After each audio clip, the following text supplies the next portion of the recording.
போட்டித் தேர்வுகளுக்கு தயாராகி கொண்டிருக்கக்கூடிய நண்பர்களுக்கு வணக்கம். இன்னைக்கு நம்ம இந்த வீடியோவில் முகலாயர்கள்ல ஹுமாயூன் பற்றி தான் பார்க்க போகிறோம். ஏற்கனவே நம்ம முந்தின வீடியோவில் முகலாய மன்னர்கள்ல முகலாய பேரரசை தோற்றுவித்த பாபரை பற்றி பார்த்தோம். இன்னைக்கு ஹுமாயூனை பற்றி பார்க்கலாம். ஸோ ஹுமாயூனுடைய ஆட்சி காலம் பொது ஆண்டு 1530 இருந்து 1540 வரைக்கும். ஸோ மீண்டும் டெல்லியை கைப்பற்றி 1555 இருந்து 1556 வரைக்கும் ஆட்சி செய்வாரு. ஸோ முகலாய பேரரசர்களில் இரண்டாவது அரசராக கருதப்படுவர் யார் அப்படின்னா ஹுமாயூன் தான். பாபருக்கு அடுத்தது அவருடைய மூத்த மகன் ஆட்சிக்கு வந்தார். இவர் எப்ப பதவி ஏற்றார் அப்படின்னா டிசம்பர் 30, 1530 முகலாய பேரரசராக பதவியேற்றுக் கொண்டார். ஸோ இவருடைய இளமை காலம் அப்படின்றத அடுத்து பார்க்கலாம். இவருடைய இயற்பெயர் என்ன அப்படின்னா நஸ்ருதீன் முகமது ஹுமாயூன். ஹுமாயூன் என்பதற்கு பொருள் என்ன அப்படின்னா அதிர்ஷ்டசாலி அல்லது நல்வாய்ப்பு.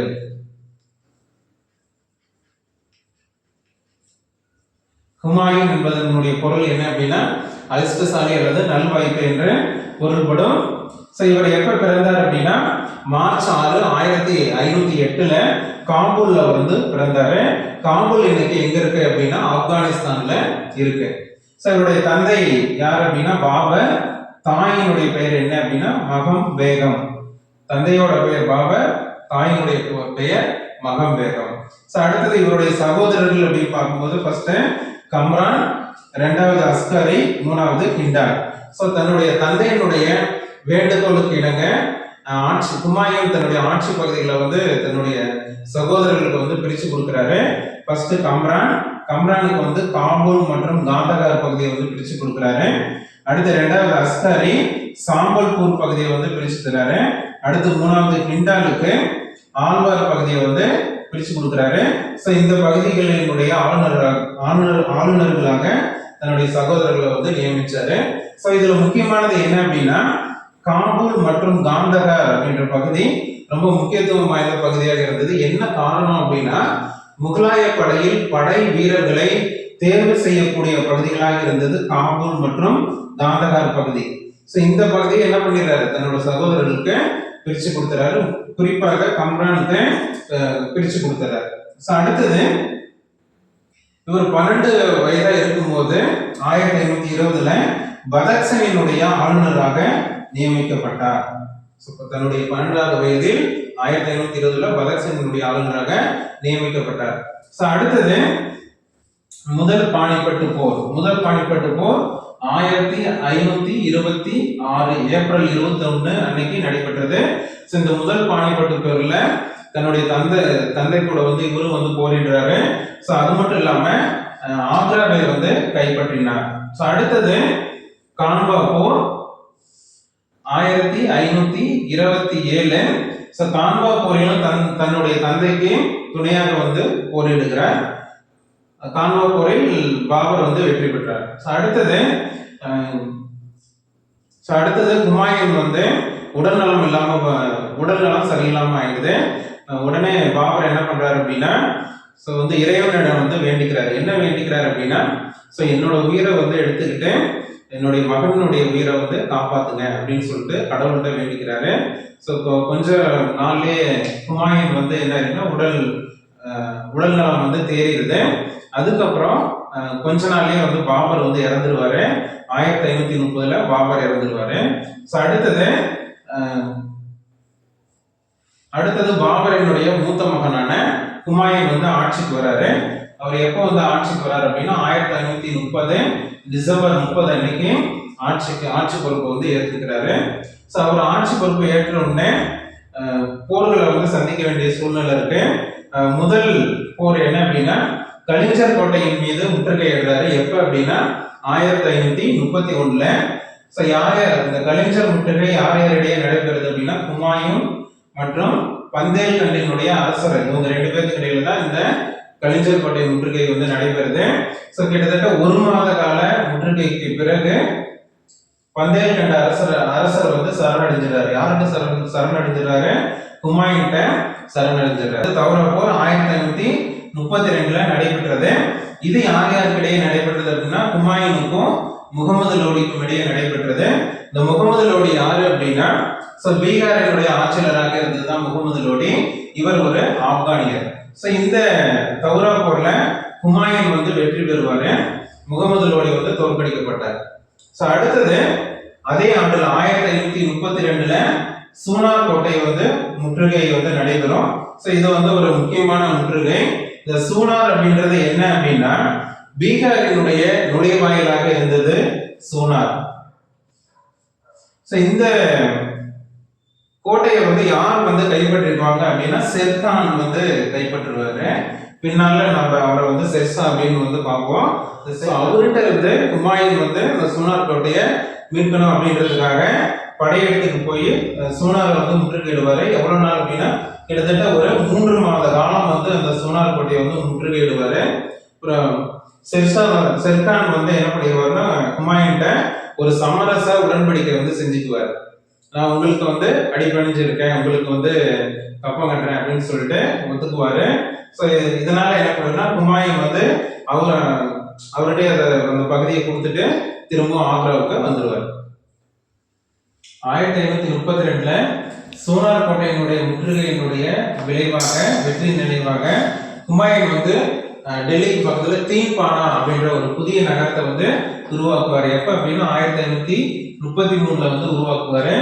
அது மட்டும் இல்லாம ஏராளமான செல்வங்களை வந்து மக்கள்கிட்ட வாரி வழங்குவாரு. அது மட்டும் இல்லாம மகிழ்ச்சி கலையகத்துல வந்து ஈடுபட்டிருப்பாரு. அடுத்தது அவர் தன்னுடைய கவனத்தை வந்து குஜராத்தின் மீது படையெடுப்பாரு.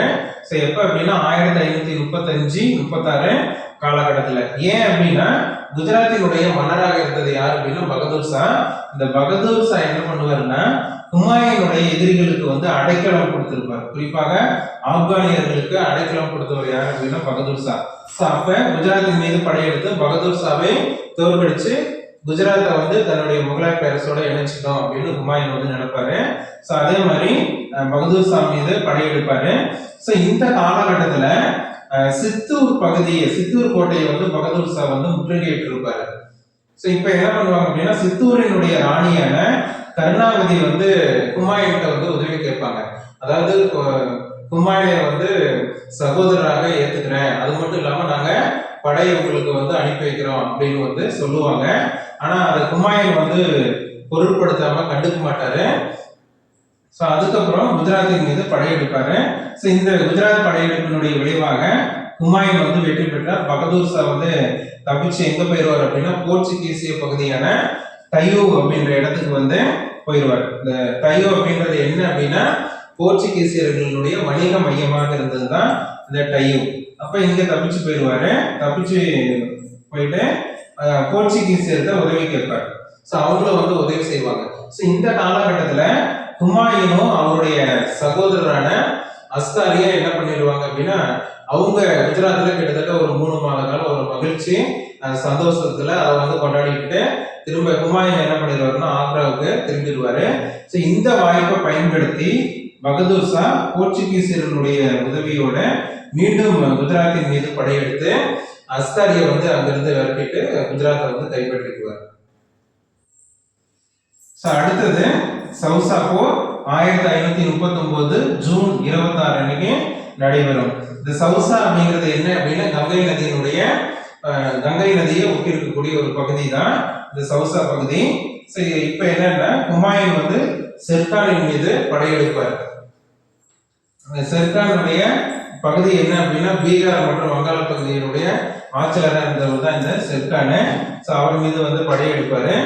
இது என்ன அப்படின்னா கிட்டத்தட்ட ஒரு 6 மாத காலம் வந்து ஹுமாயூன் வந்து இந்த சௌசா அப்படின்ற இடத்துல தங்கி இருப்பார். ஏன் அப்படின்னா ஷெர்கான் வந்து ஒரு திட்டம் வகுத்திருப்பாரு. என்ன திட்டம் அப்படின்னா இன்னும் கொஞ்ச நாள்ல வந்து மழை வரப்போகுது. அப்ப அந்த மழை வந்துச்சு அப்படின்னா ஹுமாயூனுடைய படைகள் எல்லாம் அந்த வெள்ளத்துல வந்து நீர்ல அடிச்சுட்டு போயிடும். இப்ப இந்த வாய்ப்பை பயன்படுத்தி நம்ம ஹுமாயூனை எளிமையா வெற்றி பெற்றுக்கலாம் அப்படின்னு சொல்லிட்டு நினைச்சிட்டு இருப்பாரு. அதே மாதிரி மழையும் வந்து பெய்யும். இப்ப ஹுமாயூனுடைய படைகள் எல்லாம் என்ன ஆயிடும் அப்படின்னா அந்த மலையில வந்து அடிச்சுட்டு போயிடுவாங்க. இந்த நேரத்துல ஷெர்கான் வந்து என்ன பண்ணிடுவாருன்னா ஹுமாயூனுடைய படையின் மீது வந்து போர் தொடுப்பாரு. ஏராளமான ஹுமாயூன் படைகள் வந்து கொல்லப்படுவாங்க. இப்ப ஹுமாயூன் வந்து என்ன பண்ணிடுவார் அப்படின்னா அங்கிருந்து தப்பிச்சு கங்கை நதியை வந்து கடந்து தப்பிச்சு ஆக்ராவுக்கு வந்து திரும்பி போயிடுவாரு. ஸோ இந்த போர்ல இன்னொரு நிகழ்வு என்ன அப்படின்னா, ஸோ ஹுமாயூனுடைய படைகள்ல பெண்களும் வந்து நிறைய பேர் இருந்தாங்க. அந்த பெண்களை வந்து ஷெர்கான் வந்து பத்திரமாக ஆக்ராவுக்கு அனுப்பி வச்சிருவார். அடுத்தது கன்னௌசி போர். தோல்வி அடைந்த ஹுமாயூன் என்ன பண்ணிடுவார் அப்படின்னா, தன்னுடைய சகோதரர்களுடைய உதவியோட அடுத்தது கன்னௌசி போருக்கு வந்து தயாராவாரு. கன்னௌசி போர் 1540 மே 17 அன்னைக்கு நடைபெறும். கன்னௌசிக்கு பக்கத்துல இருக்கக்கூடிய பில்கிராம் அப்படின்ற இடத்துல இந்த போர் நடக்கும். அதனால இந்த போருக்கு பில்கிராம் போர் அப்படின்ற பேரும் வந்து இருக்கும். ஸோ இதுல இந்த போர் யாருக்கிடையே நடைபெறும் அப்படின்னா, ஹுமாயூனுக்கும் ஷெர்ஷாவுக்கு இடையே நடைபெறும்.